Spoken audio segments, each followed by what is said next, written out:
Hola, ¿qué tal? ¿Cómo están?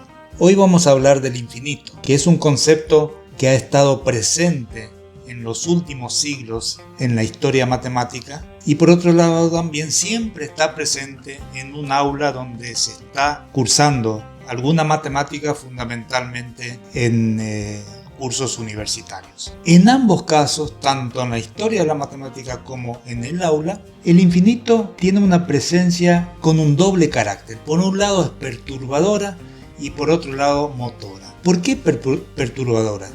En la historia de la matemática ha sido un elemento perturbador porque los problemas relacionados con el infinito han constituido obstáculos y han sido el origen de numerosas rupturas, de numerosos problemas. En tanto que en el aula es perturbador porque de manera implícita es ineludible discutir el infinito desde el comienzo del aprendizaje de las matemáticas y porque las intuiciones con los que los alumnos afrontan ese tema les produce muchos errores, es fuente de muchos errores. Sin embargo, el infinito ha tenido el carácter de elemento motor en ambos contextos, ya que la necesidad de resolver las paradojas, las dificultades y las intuiciones referentes al tema han llevado siempre a construir nuevos saberes y nuevos conceptos. El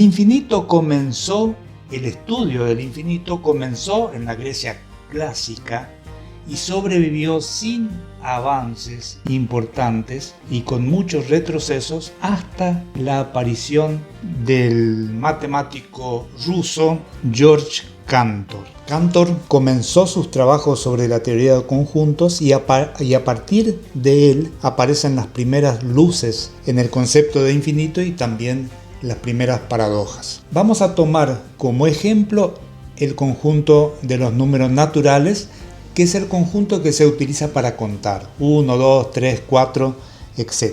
En realidad, cuando contamos, estamos asociando los elementos de un conjunto con los números naturales. ¿Qué significa eso? Supongamos que tenemos un conjunto de 10 personas y otro conjunto de 10 sillas. Cuando cada persona se sienta, lo que se produce es un emparejamiento o apareamiento de los elementos del primer conjunto, el conjunto de las personas, con el segundo conjunto, el conjunto de las sillas. Si en vez de sillas vamos a tomar el conjunto de los primeros 10 números naturales.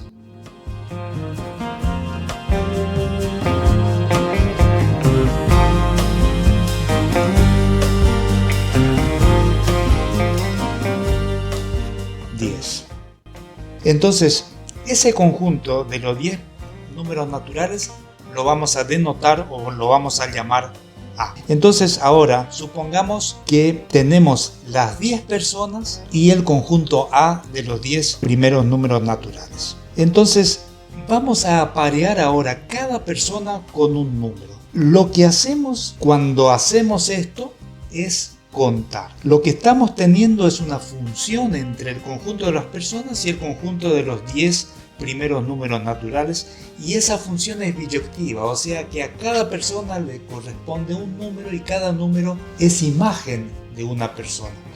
O sea, contar es definir una relación, una función biyectiva entre el conjunto de los elementos que queremos contar y los números naturales. Entonces, si podemos asociar a cada persona con uno y solo un número distinto, estamos en condiciones de afirmar que hay 10 personas.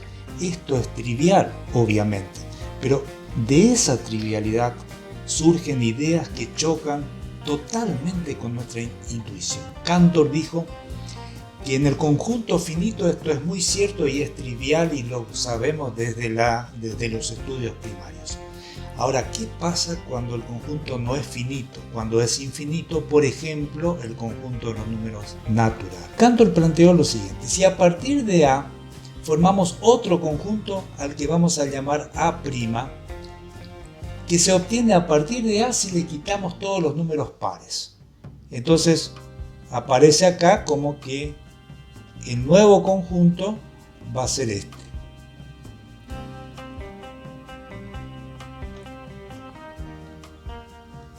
O sea, A' es distinto de A, tiene menos elementos y va a estar formado por un número igual a la mitad de elementos del conjunto original. Nuestra intuición nos indica que A es parte de que A' es parte del conjunto A y que al quitarle elementos quedó un conjunto, el A' con menos elementos que el conjunto A. Pero vamos a tomar ahora el conjunto de todos los números naturales. No de los 10 primeros solamente. 1, 2, 3, puntos suspensivos. Y vamos a suponer de que de ese conjunto tomamos solamente los números naturales pares. O sea que tendríamos otro conjunto, n', vamos a llamarlo, que estaría formado por los números pares, supongamos. Y así sucesivamente. Entonces, la intuición nos diría lo siguiente.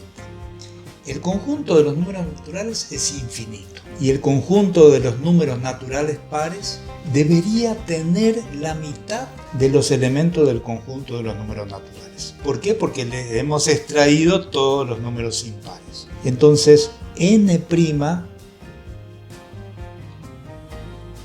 está contenido en n, es una parte de n. Y en principio deberíamos decir que n' cuenta con la mitad de los elementos del conjunto n. Pero siguiendo las ideas de Cantor, nosotros podemos plantear lo siguiente. Vamos a asociar al conjunto n' con el conjunto de los números naturales de la siguiente manera.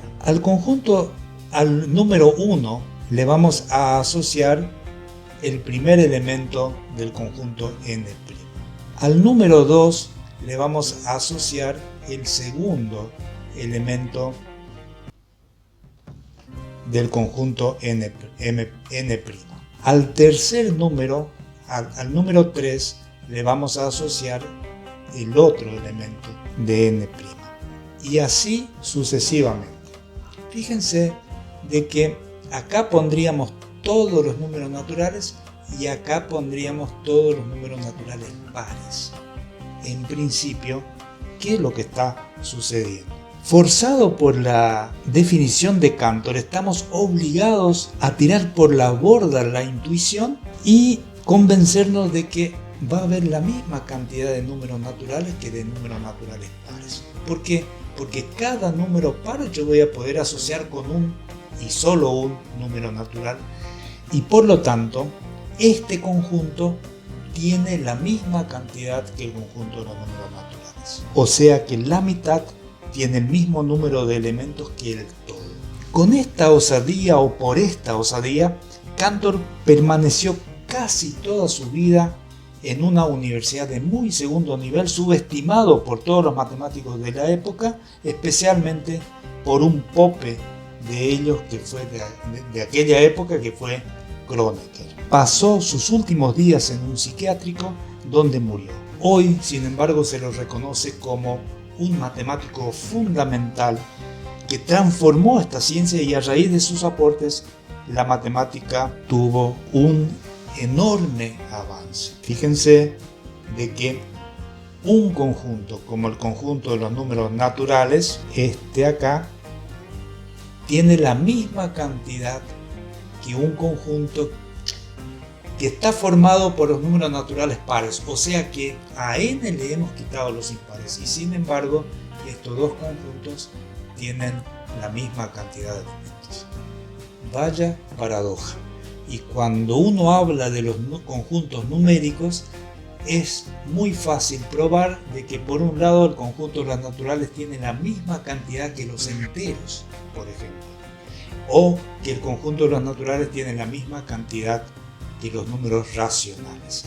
Y entonces esas cosas que son anti-intuitivas generaron un avance enorme en la matemática. El infinito es un concepto matemático y filosófico absolutamente fascinante, que muchas veces choca con la intuición y por lo tanto cuando estudiamos es mejor dejar eso que aparece muchas veces como cualidad, que es la intuición, dejarla a un lado porque nos puede hacer producir errores muy groseros. El infinito ustedes lo pueden encontrar en la matemática, en la filosofía, en la literatura. Basta con leer algunos cuentos de Borges para darnos cuenta de que también le maravillaba ese concepto introducido por Kant, que una parte de un conjunto tenga la misma cantidad de elementos que el todo, que el conjunto entero. Interesante. Léanlo a Borges, por ejemplo, y se van a dar cuenta que lo que he planteado en este video aparece patente en muchos de sus cuentos. Por hoy, hasta acá nomás, seguiremos con algún tema en el próximo video.